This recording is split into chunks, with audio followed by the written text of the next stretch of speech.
মুরাদনগরে এই নারী ধর্ষণের যে ঘটনাটি ঘটলো সেই ঘটনার পর আসলে সামাজিক যোগাযোগ মাধ্যমে আমরা দেখেছি, রাজনীতিতে আলোচনা দেখে সব কিছু মিলে আপনার একটু মতামত বা আপনার মানে সব কিছু মিলে আপনি কী ভাবছেন এটি নিয়ে?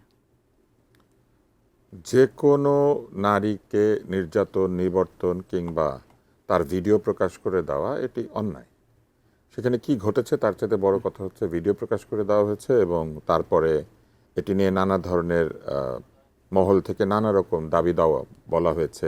কে দোষী সেটা প্রমাণ করার জন্য সত্য মিথ্যা দুই দিক থেকে বলা হয়েছে। এই পুরো বিষয়টা যাকে সবচেয়ে বেশি ক্ষতিগ্রস্ত করে তিনি হচ্ছেন নারী। এবং আমি মনে করি যে এই পুরো প্রক্রিয়াটা আমাদের সমাজের অসুস্থতার একটা নমুনা। দ্বিতীয় যে বিষয়টি সেটি হচ্ছে যে বলতে হবে অভিযুক্ত ধর্ষণের মামলায়, কেননা ধর্ষণ হয়েছে কিনা এটা তো প্রমাণিত হতে হবে এবং প্রমাণ হওয়ার পরে তারপরে এটা ধর্ষণের মামলা হবে। এখন বলতে হবে যে ধর্ষণের অভিযোগে গ্রেপ্তার হয়েছেন তারা, এটাও বলতে হবে। অর্থাৎ আমাদেরকে কিছু কিছু ব্যাপারে আসলে সাবধানতা অবলম্বন করতে হবে। বিশেষ করে সোশ্যাল মিডিয়া যেভাবে আমাদের গণমাধ্যমকে প্রভাবিত করছে, আমি মনে করি এইটাও আমাদের একবার চিন্তা করা উচিত। গণমাধ্যম অনেক ক্ষেত্রে সোশ্যাল মিডিয়ার ভাষায় কথা বলতে শুরু করেছে, এটাও আমাকে একটু অ্যালার্ম করেছে। আর আরেকটি বিষয় আমাকে ভাবিয়েছে, সেটি হলো রাজনৈতিক দলগুলোর মধ্যে এই বিষয়ে আমরা একটা কমন জায়গায় আমরা তাদেরকে থাকতে দেখি নাই।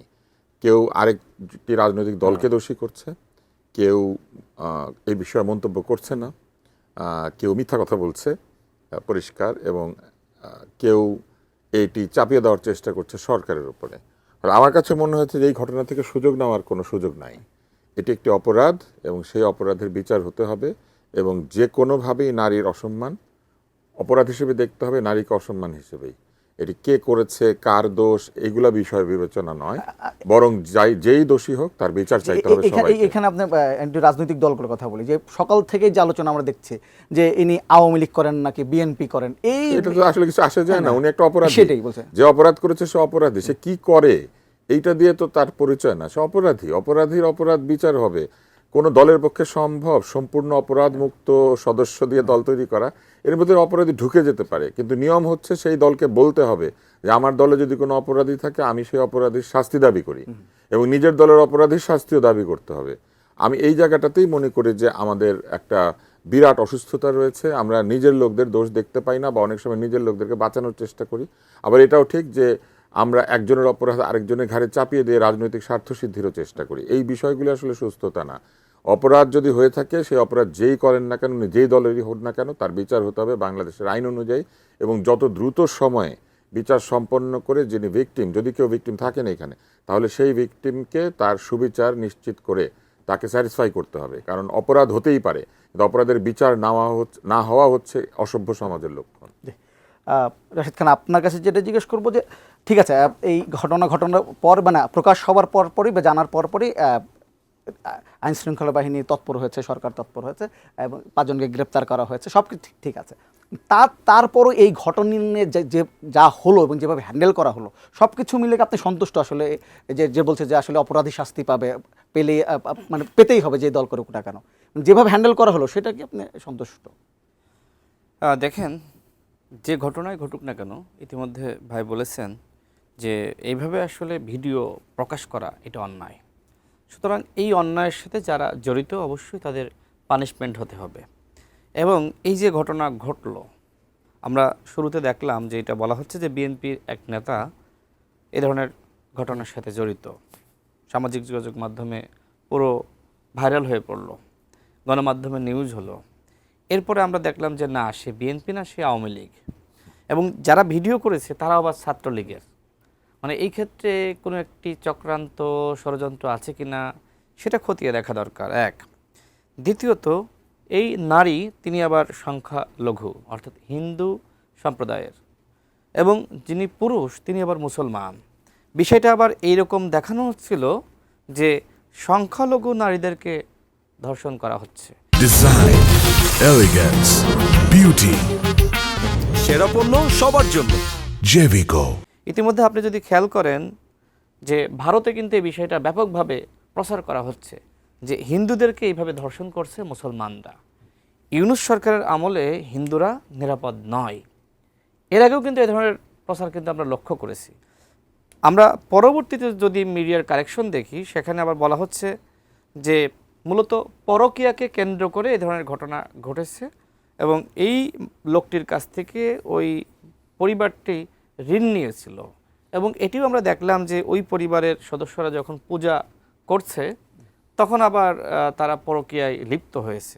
তো ঘটনা যাই হোক না কেন, পরকীয়াও যেমনিভাবে সমাজে অপরাধ, ঠিক একইভাবে এ ধরনের ভিডিও করে ছড়িয়ে দেওয়া আরো বড় অপরাধ। পরকীয়াটা মানে এখনো প্রমাণিত না, এটা মানে আলোচনা হচ্ছে। না, এটা গণমাধ্যমে যুগান্তরে নিউজ এসেছে। না, এখন আবার পুলিশ আবার সেটা কিন্তু তার রিপোর্ট জিতেছে, সেটাও অন্য। দেখেন, আমি এই ঘটনার পরে আমি ফেসবুকে বেশ একটু ওই এলাকার মানুষের কমেন্ট পোস্ট যাচাই বাছাই করার চেষ্টা করেছি।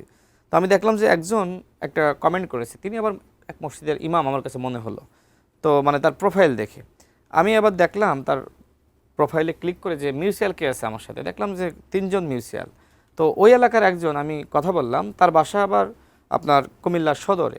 তিনি বললেন যে আমার নানি বাড়ি ওইখানে এবং তার মামা ওইখানে উপস্থিত ছিলেন। তিনি আমাকে নিশ্চিত করলেন যে এটা পরকীয়ার ঘটনা। মানে তিনি আমাকে বললেন যে এই ধরনের ঘটনা, এবং ওই যে নারী তার আপনার হাজব্যান্ড আবার প্রবাসী। তো ঘটনা যাই হোক না কেন, পরকীয়া যেমনিভাবে অপরাধ, ঠিক একইভাবে এ ধরনের ভিডিও করে ছড়িয়ে দেওয়া আরও বড় অপরাধ। দেখেন, একটা অপরাধ কিন্তু ঘরের মধ্যে সংগঠিত হয়েছে, এটাকে আমি কোনোভাবেই বলছি না যে এটা তারা মানে অন্যায় করে নাই, কিন্তু সেই অপরাধকে আপনি সারা দেশের মানুষের কাছে ছড়িয়ে দিলেন। এই নারী বিবস্ত্র অবস্থায় তাকে মানুষ দেখলো। তো এইটার মাধ্যমে আমরা যদি ধর্মীয় বিচার বিশ্লেষণ করি, যাদের চোখের সামনে আসলো তাদেরও যেমনিভাবে অপরাধ হয়েছে, ঠিক যারা ছড়িয়ে দিল তারাও অপরাধ করেছে।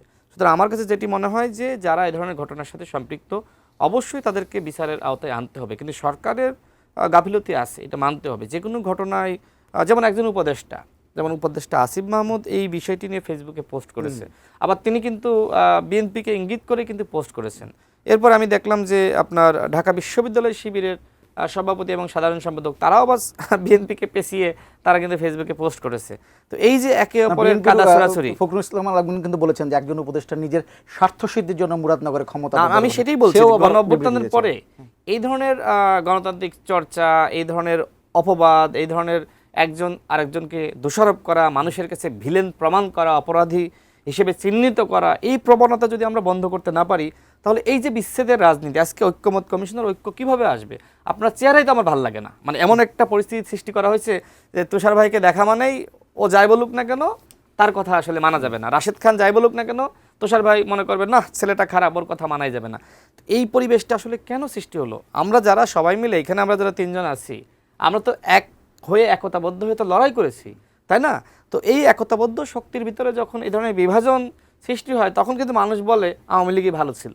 এখন তো বিভিন্ন জায়গায় আপনি লক্ষ্য করছেন, মানুষ বলছে না আমরা কাকে সরালাম আর কাকে আনলাম, এখনও তো আমরা নিরাপদ নয়। সমাজে কি ব্যভিচার বন্ধ হয়েছে? অন্যায় বন্ধ হয়েছে? ঘুষ বন্ধ হয়েছে? সমাজে কি দুর্নীতি বন্ধ হয়েছে? তদবির বন্ধ হয়েছে? সচিবালয় থেকে কি আপনি দুর্নীতি বন্ধ করতে পেরেছেন?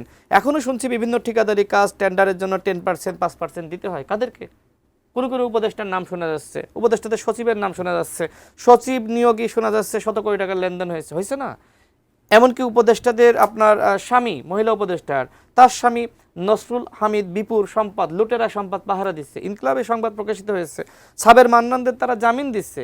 তো অপরাধ আসলে কোথায় বন্ধ হলো? আমরা তো লক্ষ্য করছি আওয়ামী লীগের আমলে যা যা ছিল তার রিপিটেশন চলতেছে। পরিবর্তনটা এতটুকুই যে হাসিনার পতন হয়েছে, সে দিল্লি পাঠিয়েছে, আর এখন আমাদের আন্তর্জাতিক খ্যাতিসম্পন্ন একজন ব্যক্তি তাকে আমরা উপদেষ্টা হিসেবে বসিয়েছি। দেখেন, এই যে সরকারের 11 মাস অতিবাহিত হয়েছে, 11 মাসের জবাবদিহিতাকে আপনি চাইতে পাচ্ছেন?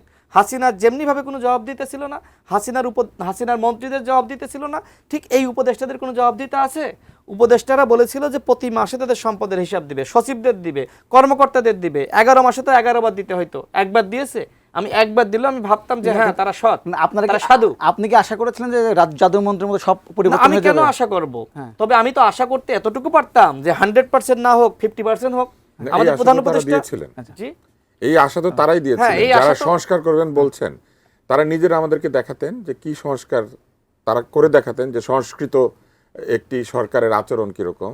তো এই সংস্কারের মধ্যে তো এটা আছে যে সম্পদের হিসাব। কোন ক্ষেত্রে সংস্কার দেখেছেন? একটা সংস্কার সেটা রাশেদ বলছিলাম, আমি আসলে মাঝখানে ঢুকেছি, কারণ আমি তাহলে শেষ করি, তারপরে না ভাই বলতে চাইলে বলতে পারেন। না না আচ্ছা, তো আমি যেটি বলছিলাম, দেখেন এই সরকারের কাছ থেকে আমাদের অনেক প্রত্যাশা ছিল, এই স্বপ্ন আমাদেরকে দেখিয়েছিল সরকার যে এই বাংলাদেশের আমূল পরিবর্তন হবে। কিন্তু আমরা যেটি লক্ষ্য করলাম, এই 11 মাসে এখনো পর্যন্ত পুলিশের কোনো পরিবর্তন হয় নাই। পুলিশ এখনও ঘুষ খাচ্ছে, এখনও পুলিশের বিভিন্ন জায়গায় বাণিজ্য চলছে, আইন শৃঙ্খলা পরিস্থিতির কোনো উন্নতি এখনো পর্যন্ত হয়নি।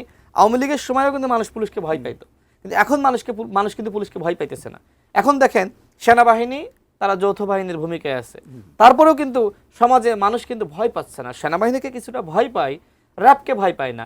মানে যখন আইন শৃঙ্খলা বাহিনীকে মানুষ ভয় পায় না, তখন কিন্তু সমাজে এই ধরনের অন্যায় চলে, এরকম মাদক বিক্রি চলে, এ ধরনের অপরাধ চলে, ঘুষ চলে, দুর্নীতি চলে। সরকারি কর্মকর্তারা তাদেরকে কি জবাবদিহিতার আওতায় আনা হয়েছে? এত বড় অভ্যুত্থান হলো, অভ্যুত্থানের পরে তো মোটামুটি সচিবালয়ে একটু পরিবর্তন আনা দরকার ছিল। আজকে যে এনবিআর আন্দোলন হচ্ছে, সচিবালয় আন্দোলন হচ্ছে, কেন? সংস্কারটা হইতে দিবে না। কারণ কি? কারণ আমরা দেখছি যে আসলে 71-এর পরে শেখ মুজিব যেমনিভাবে কোনো পরিবর্তন করে নাই, পাকিস্তানপন্থী আমলা কামলাদের কোথাও থেকে সরায়নি, ঠিক একইভাবে আমাদের ইউনূস সরকার ক্ষমতায় আসার পরে কি করলো, আমি এটা বলে শেষ করি। দেখেন, তারা বললেন যে 15-16 বছর ধরে যারা ভুক্তভোগী এরা কারা, অধিকাংশ বিএনপি জামাত তকমা দিয়ে তাদেরকে ভুক্তভোগী বানানো হয়েছে। এখন যদি আমি এখন যারা আছে এদেরকে সরিয়ে ওদেরকে আনি, তাহলে ওরা বিএনপি জামাতের এজেন্ডা বাস্তবায়ন করবে। তার মানে কি?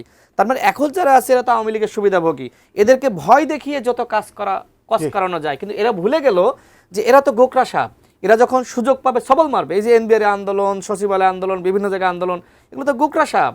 আওয়ামী লীগের পেতাত্তারা এগুলো করাচ্ছে। আমি সবাইকে খারাপ বলতেছি না, এর মধ্যে মনে করেন 90% ভালো, যারা বুঝে বা না বুঝে আন্দোলনে যাচ্ছে, আর 10% আওয়ামী লীগের দোসর, তারা কিন্তু গোকরা সাপ, তাদেরকে আদর করে পুষেছে, এখন সবল মারতেছে এই সরকার।